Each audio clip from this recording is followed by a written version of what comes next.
ازيكم يا بنات؟ عاملين ايه النهارده؟ بقى ان شاء الله هقول لكم وصفه حلوه قوي ونتيجتها من اول استخدام. الوصفه دي لتفتيح الاماكن الحساسه. وصفه سهله ونتيجتها حلوه قوي. من اول مره هتشوفي النتيجه.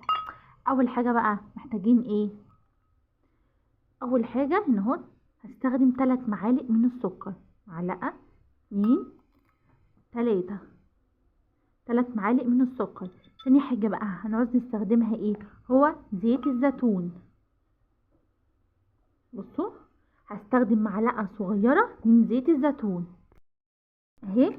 هحط بقى معلقة بتاعت زيت الزيتون، وهحط برضو زيها معلقة من زيت جوز الهند. زيت جوز الهند عليهم برضو. دلوقتي هبدأ اقلب السكر مع زيت الزيتون مع زيت جوز الهند. اقلبهم كويس قوي، وهبدأ افرك بيهم المنطقة اللي انا عايزاها. دي حلوة قوي لتفتيح المنطقة الحساسة. مقشر هائل للمنطقة دي او اي مكان غامق. اي مكان غامق في جسمك تقدري تستخدمي المقشر ده. حلو قوي من اول مرة بيجيب نتيجة. هدعك بيه ايديا خالص والعقل. انتي طبعا هتستخدميه للمناطق الحساسة تحفة.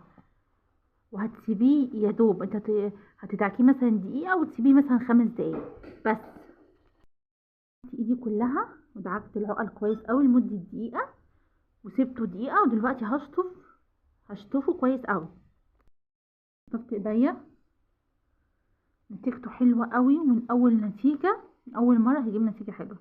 يلا بقى، لو عجبكم الفيديو بتاعي مش تنسوا تشتركوا في القناة وتدوسوا لايك عشان يوصل لكم كل جديد.